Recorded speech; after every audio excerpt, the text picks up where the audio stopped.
प्रधानमंत्री नरेंद्र मोदी आज public sector के बैंक प्रमुखों से मुलाकात करेंगे। दिल्ली में आयोजित इस बैठक में मोदी देश की अर्थव्यवस्था में बैंक के योगदान पर चर्चा करेंगे। पीएम बनने के बाद नरेंद्र मोदी पहली बार बैंक प्रमुखों से मीटिंग करने जा रहे हैं। दिल्ली में आयोजित इस बैठक में मोदी देश की अर्थव्यवस्था में बैंक के योगदान पर चर्चा करेंगे। पीएम बनने के बाद नरेंद्र मोदी पहली बार बैंक प्रमुखों से मीटिंग करने जा रहे हैं। प्रधानमंत्री मोदी आज कई योजनाओं की समीक्षा करेंगे। जानकारी के मुताबिक पीएम मोदी बीते करीब 6 महीने के कार्यकाल के दौरान इलेक्ट्रॉनिक्स और आईटी विभाग की योजनाओं की प्रगति की समीक्षा करेंगे। इसके साथ ही पीएम कई अहम योजनाओं के विकास की जानकारी भी लेंगे। माना जा रहा है कि जिन योजनाओं की समीक्षा की जाएगी उनमें software technology park, BPO cities का विस्तार और टैक्स के मुद्दे शामिल होंगे। गृह मंत्री राजनाथ सिंह आज इजराइल के दौरे पर जा रहे हैं। माना जा रहा है कि इजराइल और भारत के बीच मजबूत होते रिश्तों के नजरिए से ये दौरा बेहद अहम है। आंतरिक और बाहरी सुरक्षा के मद्देनजर दोनों देशों के बीच कई अहम समझौते होने की उम्मीद की जा रही है। आज शाम कैबिनेट की बैठक होनी है। बैठक में आने वाले शीतकालीन सत्र में पेश होने वाले बिल्स पर चर्चा की जाएगी। सूत्रों के मुताबिक बैठक में मोटर व्हीकल एक्ट में होने वाले संशोधनों पर विशेष मंथन किया जाएगा।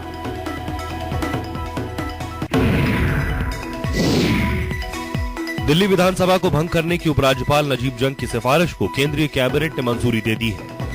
अब कैबिनेट के फैसले को राष्ट्रपति प्रणब मुखर्जी के पास भेजा जाएगा और उनकी मंजूरी की औपचारिकताएं पूरी होने के बाद विधानसभा भंग करने की अधिसूचना जारी कर दी जाएगी। विधानसभा भंग होने के बाद चुनाव आयोग अगले कुछ दिनों में दिल्ली में चुनाव की तारीख का ऐलान कर देगा।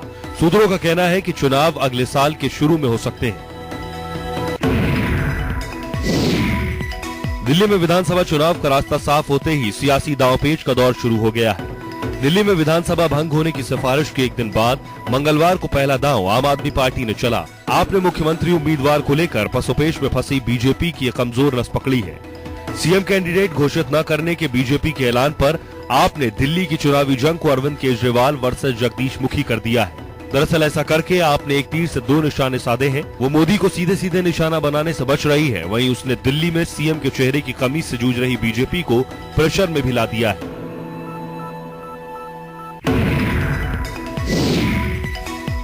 बीजेपी के दिल्ली प्रभारी प्रभात झा ने कहा कि पार्टी विकास के मुद्दे पर चुनाव लड़ेगी और दिल्ली में अपना सीएम उम्मीदवार घोषित नहीं करेगी।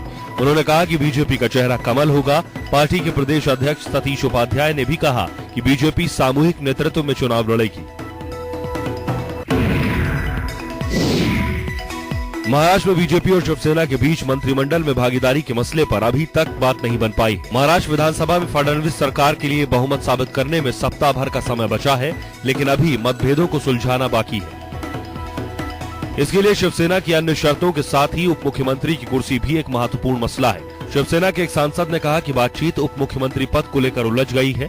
शिवसेना सांसद ने कहा कि हमें जो विभाग दिए जा रहे हैं उन्हें लेकर भी समस्या बनी हुई है, क्योंकि गृह, वित्त, राजस्व और शहरी विकास जैसे महत्वपूर्ण मंत्रालय पहले ही बीजेपी मंत्रियों को आवंटित किए जा चुके हैं। सांसद ने कहा कि वो शनिवार तक सम्मानजनक स्थिति की पेशकश का इंतजार करेंगे।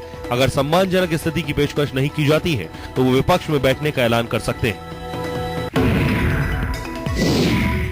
पूर्व केंद्रीय मंत्री शशि थरूर की पत्नी सुनंदा पुष्कर की मौत के केस में जीमेल और याहू ने पुलिस को जानकारियां दी हैं। अब पुलिस फेसबुक और ट्विटर से जानकारी मिलने का इंतजार कर रही है। सुनंदा पुष्कर केस में पुलिस ने जीमेल, याहू, फेसबुक और ट्विटर से ये जानकारी मांगी थी कि सुनंदा ने मौत के दिन और उससे कुछ दिन पहले तक किन किन लोगों से संपर्क किया था। पुलिस ने जानना चाहा था कि सुनंदा ने किन लोगों से ईमेल और चैटिंग के जरिए बातचीत की थी। जानकारी मिली है कि इस बारे में जीमेल और याहू ने पुलिस को जानकारी दे दी है, जबकि फेसबुक और ट्विटर की ओर से जानकारी का इंतजार किया जा रहा है। यूपी सरकार में ऐसे कई नवरत्न हैं जो लगातार अखिलेश सरकार की किरकिरी करवा रहे हैं। इन नवरत्नों के ठाठ ही निराले हैं। मामला यूपी के ट्रांसपोर्ट मंत्री दुर्गा प्रसाद यादव का है। जानकारी के मुताबिक मंत्री जी स्टडी टूर पर परिवार और पसंदीदा अफसरों को लेकर बिजनेस क्लास में विदेश यात्रा पर गए हैं। खास बात यह भी है कि अखिलेश यादव सरकार के मंत्रियों के पिछले कुछ विदेशी दौरों की तरह ये दौरा भी चर्चा में है। राजस्थान यूनिवर्सिटी के कुलपति ने दबाव में आकर अपना इस्तीफा सौंप दिया है, जिसे राज्यपाल ने मंजूर भी कर लिया। कुलपति का कहना है कि राजनीतिक दबाव समेत तमाम बातें ऐसी हैं जिनके चलते पद छोड़ना पड़ा है। वहीं बीजेपी का कहना है कि अनियमितताओं की जांच के डर से कुलपति ने ऐसा किया है, जबकि विपक्ष का आरोप है कि बीजेपी आरएसएस की विचारधारा को शिक्षा में मिलाने के लिए तमाम कुलपतियों को निशाना बना रही है। मुंबई के साइन किला में एक युवक की लाश मिलने से हड़कंप मच गया। मृतक की उम्र करीब 30 साल के करीब है। पहली नजर में मामला हत्या का लग रहा है। पुलिस के मुताबिक सिर पर लगी चोट की वजह से युवक की मौत हुई है। अभी तक मृतक की शिनाख्त नहीं हो पाई है। पुलिस मामले की जांच कर रही है।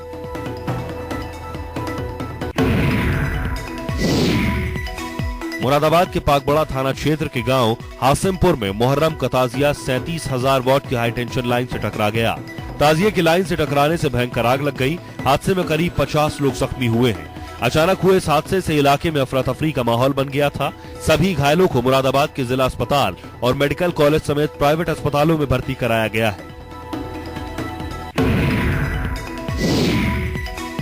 यूपी के बरेली में हुए दर्दनाक हादसे में 4 मासूम बच्चों की मौत हो गई।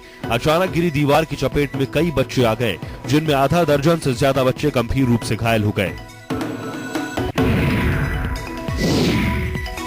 उत्तर प्रदेश में चरमराई बिजली व्यवस्था के खिलाफ इलाहाबाद में ताजियादारों ने धूमनगंज थाने का घेराव किया। थाने का घेराव कर रहे लोगों का कहना है कि मुहर्रम के दिन सुबह से ही बिजली काट दी गई है। प्रदर्शनकारियों का आरोप था कि प्रशासन को त्योहार के मद्देनजर व्यवस्था करनी चाहिए थी, लेकिन मुहर्रम के दिन भी प्रशासन ने बिजली काटकर अपनी संवेदनहीनता का परिचय दिया है। यदि पुलिस रास्ते में चेकिंग के लिए रोके तो आप सावधान हो जाइए, क्योंकि पुलिस के वेश में बदमाश भी हो सकते हैं। एक ऐसा ही मामला मेरठ में सामने आया है, जब पुलिस की वर्दी में बदमाशों ने चेकिंग के नाम पर भट्टा कारोबारी की गाड़ी रुकवाई और अपहरण कर फरार हो गए। पुलिस की मुस्तैदी के चलते 3 बदमाश पुलिस की पकड़ में आ गए, वहीं करीब 7 बदमाश फरार हो गए। पुलिस ने भट्टा कारोबारी और उसके चालक को सुरक्षित बदमाशों के चंगुल से छुड़ा लिया। इन गैंग को खट्टा गैंग के नाम से जाना जाता है। इस गैंग के सरगना राहुल खट्टा पर 4 राज्यों से 2 लाख का इनाम है। अब पुलिस इस गिरोह की कुंडली खंगालने में जुटी है। इस गिरोह की योजना कारोबारी के परिवार वालों से 5 करोड़ फिरौती मांगने की थी। गाजियाबाद पुलिस अब तक लुटेरों और चोरों से ही परेशान थी, लेकिन अब चोरनियों ने पुलिस की नींद हराम कर दी है। ये चोरनियां 1 या 2 नहीं, बल्कि इसका पूरा गिरोह है और इस गिरोह में 1 दर्जन से भी ज्यादा महिलाएं हैं, जिनमें अधिकांश की उम्र 20 साल के आसपास है। इस गिरोह का ताजा शिकार बना कविनगर इंडस्ट्रियल एरिया का एक प्रिंटिंग प्रेस। इस प्रेस में सुबह करीब 5 बजे चोरनियों के इस गिरोह ने धावा बोल दिया और करीब 3.5 लाख रुपए की एल्यूमिनियम की प्लेट चुरा ले गई। इन लोगों ने कबाड़ चुनने वाली महिलाओं की तरह कंधे पर एक बड़ा थैला ले रखा था, लेकिन साफ सुथरे कपड़े पहन रखे थे। इनमें से 2-3 महिलाओं की उम्र करीब 30 से 40 साल के बीच थी। इनकी फुर्ती देखकर आप भी हैरान रह जाएंगे। चोरी की हरकत सीसीटीवी कैमरे में कैद हो गई।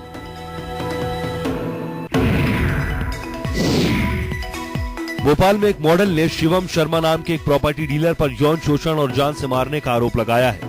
आरोपी शिवम शर्मा व्यापम फर्जीवाड़े के आरोपी सुधीर शर्मा का करीबी बताया जा रहा है। फिलहाल आरोप लगाने वाली मॉडल का इलाज भोपाल के जेपी अस्पताल में चल रहा है।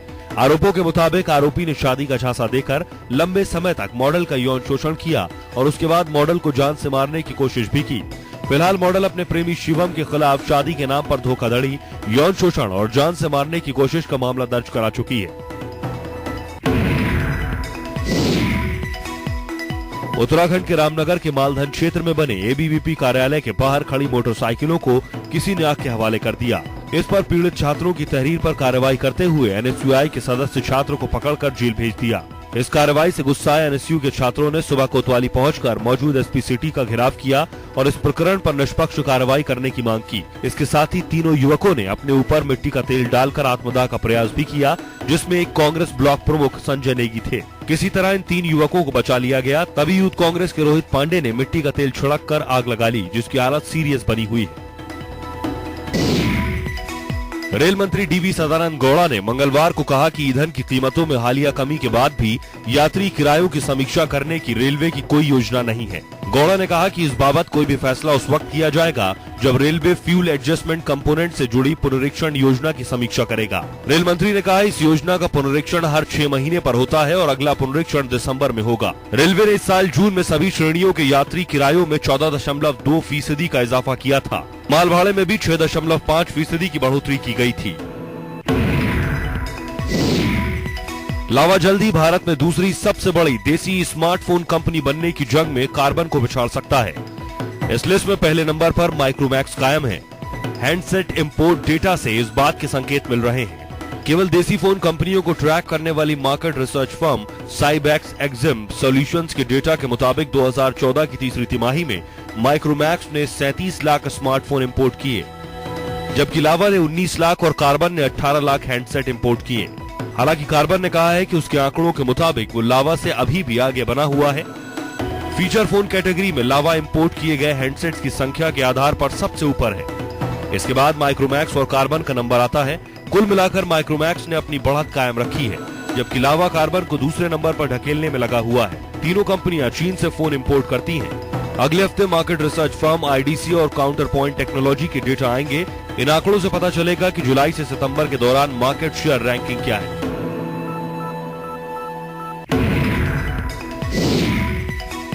फ्लिपकार्ट ने सुरक्षित इलेक्ट्रॉनिक लेनदेन और बेहतर भुगतान सुविधा उपलब्ध कराने के लिए अमेरिकी कंपनी यूरोनेट के साथ करार किया है।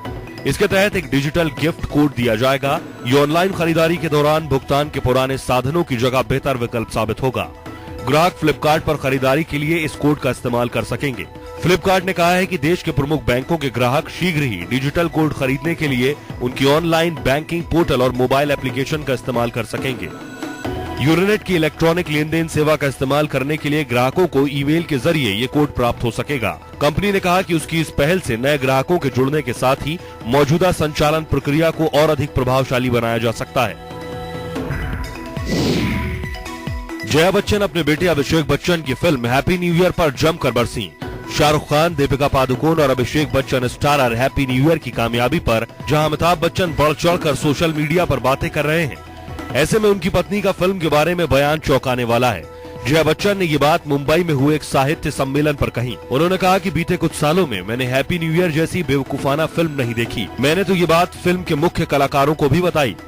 मैंने फिल्म इसलिए देखी क्योंकि अभिषेक भी इसमें थे।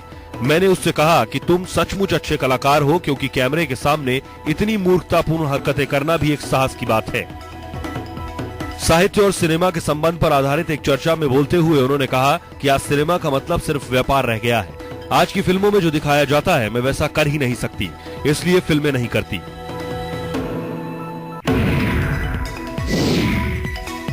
बॉलीवुड के किंग खान की बेटी सुहाना की इच्छा बॉलीवुड में अभिनेत्री बनने की है। शाहरुख को भी अपनी बेटी की इस इच्छा पर कोई एतराज नहीं है।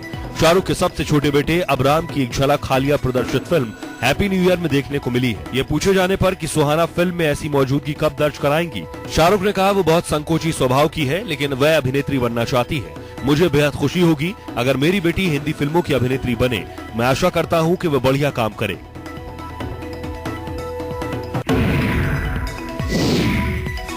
कबीर खान ने अपनी सलमान खान और करीना कपूर स्टारर फिल्म बजरंगी भाईजान की शूटिंग 1 नवंबर से दिल्ली में स्टार्ट कर दी है। बजरंगी भाईजान की शूटिंग शुरू फिल्म मेकर कबीर खान ने ट्वीट करके बताया है कि उन्होंने सलमान खान के साथ अपनी सेकंड फिल्म बजरंगी भाईजान की शूटिंग दिल्ली में स्टार्ट कर दी है। फिल्म में दबंग सलमान खान और करीना कपूर लीड रोल में दिखाई देंगे। फिल्म की शुरुआती शॉट्स दिल्ली में यमुना नदी के किनारे शूट किए गए हैं।